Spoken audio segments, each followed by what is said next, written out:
The wind cut through Silver Creek like a blade, carrying snow that stung like buckshot. Jack Sterling pulled his leather coat tighter as he guided his horse through the knee-deep drifts. 20 below zero for 3 straight days. This was the kind of winter that separated the living from the dead. Inside Coleman's boarding house, Elena Harper sat by the frost-covered window, her green eyes fixed on the swirling snow. Her auburn hair had come loose from its pins, framing her pale face in copper waves. The black morning dress she wore seemed to absorb what little light the oil lamps provided. "Still no word from the sheriff?" Sarah Coleman asked, setting down coffee beside Elena's trembling hands. Elena shook her head. "Telegraph lines are down to Cheyenne. We're on our own." Her voice carried a tremor that had nothing to do with the cold. "Cyrus Black won't wait for spring." The boarding house door burst open, bringing Arctic air and the imposing figure of Jack Sterling. Snow clung to his dark hair and stubbled jaw. His pale blue eyes swept the room with practiced efficiency before settling on Elena. "Evening, Mrs. Harper," he said, accepting coffee from Sarah. "Saw fresh tracks around your cabin. Someone's been watching." Elena's cup shattered against the floor. "How many?" 3, maybe 4 riders circled your property twice." Jack's jaw tightened. "Who's Cyrus Black?" "Owns half the town, wants the other half," Sarah answered grimly. "Been pressuring Elena to sell since Thomas died." Elena straightened, her shoulders squaring with determination. "The land belongs to me. My husband died working that claim." Jack studied her face, noting the stubborn set of her jaw. He'd seen that look before, usually on people about to get themselves killed for principle. "You can't go back there alone," he said finally. "I have nowhere else to go." Jack stood, his decision made with swift certainty. "Then you're not going alone." Elena stared at him. "Why would you—" "Because it's right," Jack said simply, "and because I know what men like Black do to women when nobody's watching." The journey to Elena's cabin took 2 brutal hours through the blizzard. Jack rode ahead, cutting through the wind, while Elena followed close behind, trusting his broad shoulders to guide her through the whiteout. When they reached the cabin, Elena stumbled against him as she dismounted, her legs weak from cold and tension. For just a moment, she leaned into his solid warmth, feeling protected rather than alone. "Easy," Jack murmured, his arm steadying her. The sensation was so foreign, so unexpectedly comforting, that tears froze on her cheeks. Jack built a fire while Elena changed into dry clothes, wrapping herself in thick blankets. When he returned from tending the horses, he found her huddled before the growing flames, looking smaller without her widow's weeds. "Storm could last days," he said, adding wood to the fire. "This is the worst I've seen in 20 years. They sat in comfortable silence, and Elena found herself studying Jack's profile in the flickering light. "What brings a man like you to Silver Creek?" Jack's expression darkened. "Came here to forget. Turns out that's harder than it sounds." "Forget what?" Jack moved to the window, peering into the swirling snow. "I used to be someone else, someone I'm not proud of." Eleanor joined him at the window. "Thomas used to say God gives us storms to remind us we're not in control." Jack turned to look at her. "You still believe that after losing him?" "I have to," Elena whispered. "Without faith, what else is there?" The wind delivered a vicious gust that made the cabin walls groan. Elena startled, moving closer to Jack, who steadied her with a gentle hand on her shoulder. "It's all right," he murmured. "The cabin will hold."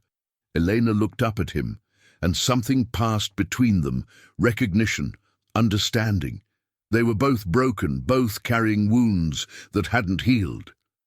"Jack," she said softly, "thank you for not leaving me to face this alone."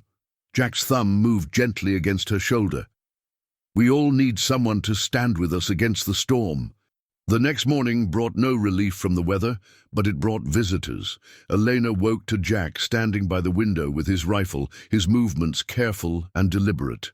"Company," Jack said without looking away. "4 riders. They've got the cabin surrounded." Elena's blood turned to ice. Black's men. Has to be. Jack turned to her, his expression grim but determined. We make them wish they'd stayed home. Pounding on the door interrupted them, followed by a familiar voice that made Elena's stomach clench. Mrs. Harper, come out and talk like civilized people. Cyrus Black himself, his cultured voice carrying over the howling wind.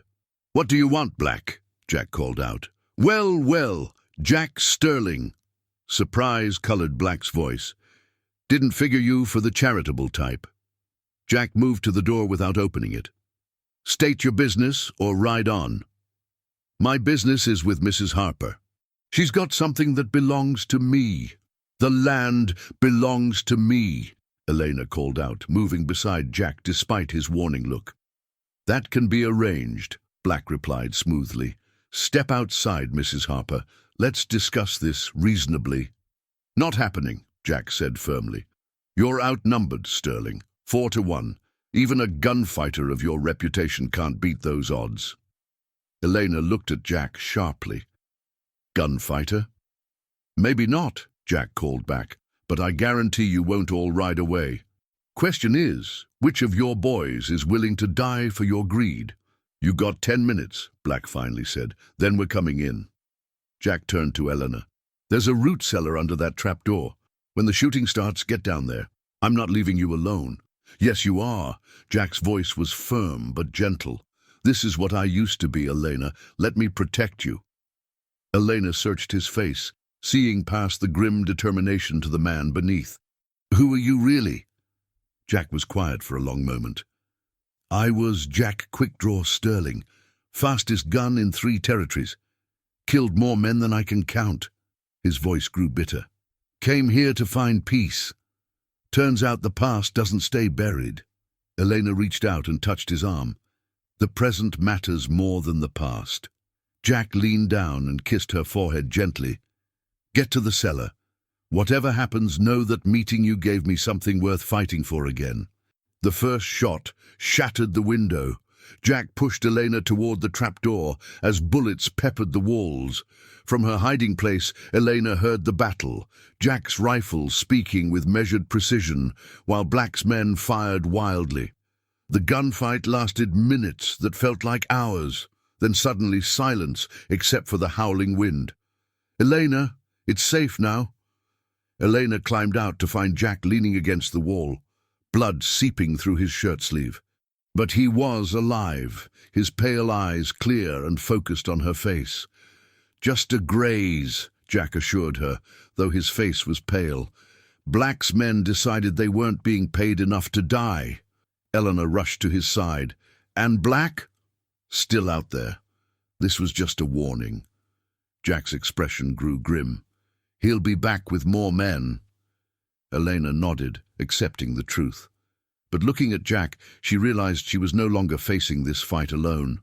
She tended his wound carefully, trying to ignore how her pulse quickened at his nearness. When she finished binding the graze, she found herself standing very close to him. Elena, Jack said quietly, I need you to know something. You matter to me. More than I expected, more than I probably have any right to. Eleanor felt her heart skip. Jack, I know it's too soon. I know you're still grieving. But I needed to say it, just in case. Eleanor leaned into his touch as he cupped her cheek. Thomas was a good man, but he's gone, and I'm still here, still capable of feeling things I thought had died with him. What are you saying? Eleanor took a breath that would change everything. When you held me during the ride, when you stood between me and danger, I felt safe for the first time since Thomas died. More than safe. I felt cherished. Jack slowly drew her down until she was sitting on his lap, careful of his injured arm. If we do this, there's no going back. I won't be able to pretend I don't care. Elena smiled, her first real smile in months. Good, she whispered, and kissed him. Jack's response was immediate and desperate, kissing her like a man who had never expected such a gift. When they broke apart, both were breathing hard. I've never felt so safe, Elena whispered against his forehead. Jack's arm tightened around her. I'll keep you safe, whatever it takes. whatever comes. The storm lasted 3 more days, trapping them together. They talked about everything, sharing stories and silences, learning each other's hearts. Elena finally told Jack about the silver vein Thomas had discovered, the real reason Black wanted her land. When the storm broke on the 4th day, they found Elena's cabin burned to the ground, smoke still rising from the ruins. "He burned it to flush us out," Jack observed grimly. "He's eliminating our options." They rode into Silver Creek together, feeling the weight of every stare. At the boarding house, Sarah rushed out with relief and worry warring on her face. "Black's in the saloon with 8 men," Sarah reported. "He's offered $1,000 bounty for you, Jack. Dead or alive." Jack nodded grimly. "Where I come from, we call that a declaration of war." Elena placed her hand on his arm. "We fight together. This isn't your kind of fight. That man burned my home, terrorized me for months, and killed my husband as surely as if he'd shot him." Elena's eyes blazed. "This is exactly my kind of fight." Jack stared at her, then slowly smiled. "You're magnificent when you're angry." The church bell began to toll as they walked into the Silver Creek saloon. Cyrus Black sat at a center table with his 8 men scattered around the room, hands near their weapons. "The prodigal widow returns," Black said, rising with theatrical flourish. "I trust you enjoyed your cozy accommodation." His eyes glittered with malice. "Imagine my surprise when I found these in your cabin ruins." Elena's blood turned to ice as Black produced Thomas's surveying journals. Black read aloud mockingly, "Silver vein runs deep along Eastern Ridge, 90% purity, richest strike in the territory." He looked up triumphantly. "Your husband was quite the note-taker." The saloon doors opened behind them. Eleanor didn't turn, but she felt people gathering. Father Miguel, Sarah with a shotgun, Dr. Harrison, and a growing crowd of armed townspeople. "Seems you've got support," Black observed, his confidence slipping. "But it won't matter. Sterling can't outdraw 8 men." "Maybe not," Father Miguel said from the doorway, "but he won't try alone."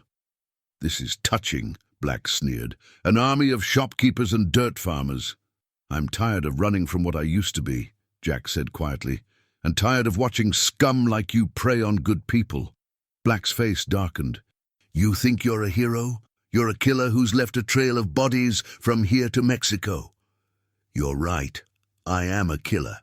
The difference is I only killed men who chose to face me with guns. You kill hopes and dreams. You killed Thomas Harper as surely as if you'd put dynamite in that mine." Elena felt the tension building like pressure before a storm. "Jack," she said quietly, "I need you to know something. I love you. I love who you are now, who you've chosen to become." Jack's expression softened. "I love you too, more than I ever thought possible." Black made a sound of disgust. "How touching, a killer and a whore." He never finished.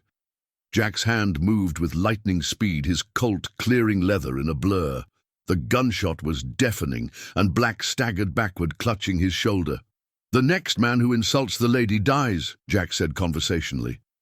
One of Black's men reached for his weapon. Jack's second shot took him in the chest, dropping him to the sawdust floor. The saloon erupted into chaos. Elena threw herself behind the bar as bullets flew. The gunfight was brief but vicious. Jack moved with deadly precision while the townspeople fought with desperate courage. When the smoke cleared, 5 of Black's men were dead, 2 wounded, and Cyrus Black was on his knees in a spreading pool of blood. Jack stood over him. "You made one mistake. You threatened something I care about more than my own life." Elena emerged and walked to Jack's side, looking down at Black without pity. "The land stays with me, all of it. And if you come near me again, Jack won't be the only one shooting." Dr. Harrison knelt beside Black. "He'll live, though he'll wear that arm in a sling for months." Father Miguel approached them. "You saved this town today, son." Jack's expression was troubled. "I killed 3 men, Father." "Not sure that counts as salvation." Sometimes the Lord works through imperfect instruments, the priest said gently. What matters is not what you were, but what you choose to be. Jack looked down at Elena. I choose to be the man she believes I can be. Outside in the crisp air, Elena asked, What happens now? Jack considered, his arm tightening around her. Now we build something. Your husband found silver on that land. We use it to build a life together. Elena smiled, lighting up her entire face. Together? Together? Jack confirmed, and kissed her there in the snow-covered street with the whole town watching. Behind them, the church bell tolled again, not in warning but in celebration. Silver Creek was free, and two wounded souls had found healing in each other's arms. Elena leaned into Jack's embrace, watching snow fall like tiny stars. The future stretched ahead, uncertain but bright with possibility. There would be challenges, but they would face them together. In the distance, mountains stood sentinel against the winter sky, their peaks touched with gold from the setting sun. The storm had passed, leaving behind a world transformed. And in the heart of a small frontier town, two people who thought they were finished with happiness discovered that sometimes the greatest gifts come wrapped in the darkest hours. 6 months later, the mountain meadows bloomed with wildflowers, and Silver Creek had transformed from a struggling mining town into a thriving community. The Harper Silver Mine, as it had come to be known, employed half the men in the territory, and Elena's careful management had made her one of the wealthiest women in Wyoming. Jack stood on the porch of their new house, watching Elena tend to the garden she had planted where her old cabin once stood. She wore a simple blue dress that matched the summer sky, her auburn hair catching the morning light as she worked among the roses. The sight of her still took his breath away, but now it was tinged with something he had never expected to feel: peace. Mr. Sterling? A young voice interrupted his thoughts. Billy Morrison, the deputy's son, stood at the gate with his hat in his hands and nervous energy radiating from every inch of his 12-year-old frame. What is it, Billy? There's a man in town asking questions about you. Stranger, well-dressed, but he's got mean eyes. Pa thought you should know. Jack felt the familiar chill of his past catching up with him. He had known this day would come eventually. A man couldn't build the reputation Jack Sterling had without making enemies who held long grudges. What kind of questions? About your gun speed, about where you came from. He's been buying drinks for anyone who'll talk. Billy shifted uncomfortably. Ma says he's got the look of a killer about him. Jack nodded grimly. Tell your pa I'll be in town shortly. And Billy, keep your family inside today. Elena looked up from her roses as Billy hurried away, immediately reading the tension in Jack's posture. What's wrong? Jack walked to her, taking her dirt-stained hands in his calloused ones. 6 months of marriage had taught him that Eleanor Harper Sterling was not a woman who could be protected through ignorance. Someone from my past has found me, he said simply, a gunfighter from the sound of it. Elena's green eyes hardened with determination rather than fear. Then we face him together. No, Jack's voice was firm. This isn't like Black and his hired thugs. This is personal, professional. Someone who's made killing his life's work. Eleanor pulled her hands free and placed them on either side of Jack's face, forcing him to meet her gaze. Jack Sterling, I did not survive Cyrus Black, a killer winter and 6 months of marriage to a stubborn ex-gunfighter, just to let some stranger ride into my town and threaten my husband. Despite the gravity of the situation, Jack found himself smiling. Your town? Your husband? Absolutely. Elena's tone brooked no argument. We built this life together. We defend it together. Jack studied her face, seeing the steel beneath the gentleness that had first attracted him. Elena had changed in their months together. The fearful widow had been replaced by a woman who knew her own worth and wasn't afraid to fight for what mattered to her. All right, he said finally. But we do this smart. No heroics, no unnecessary risks. They rode into Silver Creek together, as they had done so many times before. But this time, the streets were unusually quiet, and Jack could feel eyes watching from behind curtains and half-closed doors. Word of the stranger had spread quickly, as it always did in small towns. The man was easy to spot. He sat alone at a table in the Silver Creek saloon, his back to the wall and his hands visible on the scarred wooden surface. He was perhaps 40 years old, with greying hair and the kind of pale eyes that had seen too much death. His clothes were expensive but travel-worn, and he wore his gun with the casual ease of long familiarity. "Jack Sterling," the man said as they entered, his voice carrying a slight southern drawl. "You look different, softer maybe. Marriage will do that to a man." Jack kept his hands relaxed at his sides, every instinct screaming danger. "Do I know you?" The stranger smiled, but it never reached his eyes. "Name's Cole Brennan. Ring any bells?" Jack felt his blood turn to ice. Cole Brennan, the younger brother of Marcus Brennan, a would-be gunfighter Jack had killed in Dodge City 3 years ago.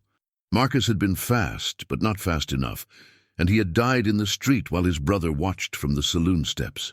"Marcus was fast," Jack said quietly, "but he called the play." "He was 19 years old," Cole replied, his voice deadly calm. "A kid trying to make a reputation.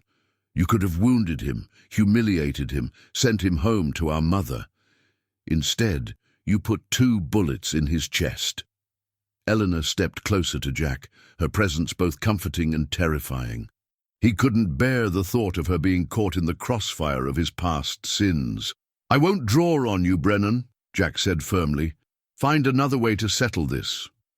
Cole's laugh was cold and bitter. "You think you can just walk away? Hang up your guns and pretend the blood on your hands doesn't matter?" He stood slowly, his movements deliberate and threatening. "My mother died last winter, Sterling. Died calling Marcus's name. You took her baby boy, and now I'm going to take something from you." Jack's hand moved instinctively toward his gun, but Elena's touch on his arm stopped him. "There's been enough killing," she said, addressing Cole directly. "Your brother made his choice. Jack didn't hunt him down. Marcus came looking for a fight." Cole's pale eyes fixed on Elena with something approaching hatred. "And what would you know about it, lady? What would a pampered mine owner's wife know about watching your kin die in the dirt?" "I know about losing someone you love," Elena replied steadily. "I buried my first husband.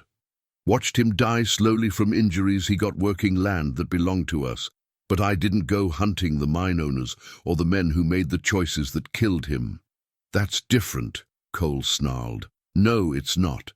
Eleanor's voice carried the authority of someone who had faced her own darkness and emerged stronger. "You're here because you're angry and hurting, and you think killing my husband will somehow balance the scales. But all it will do is make more widows, more grieving mothers."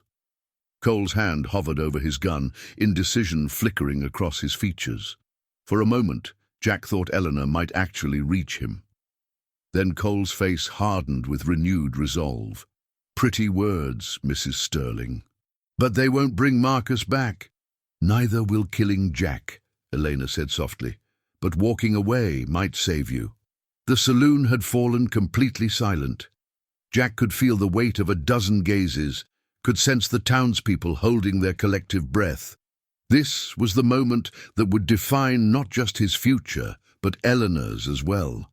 "I'm not the same man who killed your brother," Jack said quietly. "That man died the day I married this woman. I'm asking you to let him stay dead." Cole stared at him for a long moment, then slowly shook his head. "Can't do that, Sterling. Some debts can only be paid in blood." His hand moved toward his gun, and Jack knew he was out of options. Time seemed to slow as his own hand dropped to his Colt, muscle memory taking over despite his reluctance. But before either man could clear leather, a new voice cut through the tension. "That's enough." Sheriff Morrison stood in the doorway, his badge gleaming in the afternoon light and a shotgun cradled in his arms.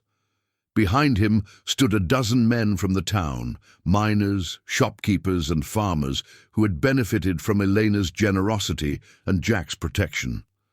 "This is between me and Sterling," Cole said, his hand still poised over his weapon.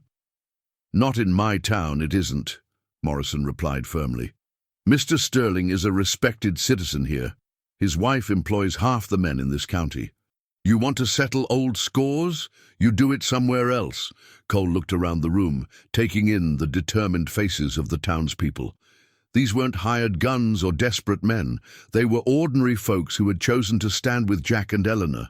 The odds were no longer in his favor. "This isn't over, Sterling," Cole said finally, his hand moving away from his gun. "I'll find another time, another place." "No," Jack said quietly. "You won't." Cole raised an eyebrow. "You threatening me?" Jack shook his head. "I'm making you a promise. If you ride out of here now, today, and never come back, I'll forget this happened. But if you come after me or mine again, I won't be the man trying to walk away from violence. I'll be the man who protects what he loves, and that man is more dangerous than Jack Quickdraw Sterling ever was." Cole stared at him for a long moment, then slowly gathered his hat and coat. "You've changed, Sterling. Used to be, you'd have settled this properly." "Used to be I had nothing to lose," Jack replied. "Now I have everything." Cole walked toward the door, then paused and looked back. "Your brother died because he chose pride over sense," Eleanor said before he could speak. "Don't make the same mistake." Cole's jaw tightened, but he said nothing more. He pushed through the crowd and disappeared into the street. A few minutes later, they heard the sound of hoofbeats heading out of town. Jack sagged against the bar, the tension leaving his body all at once. Elena moved to his side, slipping her arm around his waist. "Is it over?" she asked quietly. Jack looked down at her, then around at the faces of the people who had stood with them. Sheriff Morrison, Father Miguel, Sarah Coleman, Dr. Harrison, all the people who had become their family in this rough frontier town. "Yes," he said finally. "It's over." They walked home together as the sun set behind the mountains, painting the sky in shades of gold and crimson. The wildflowers Elena had planted were blooming in profusion, their sweet scent carried on the evening breeze. "Thank you," Jack said as they reached their porch. "For what?" "For reminding me who I am now instead of who I used to be. For showing me that some battles can be won without drawing a gun." Elena smiled and pulled him down for a kiss.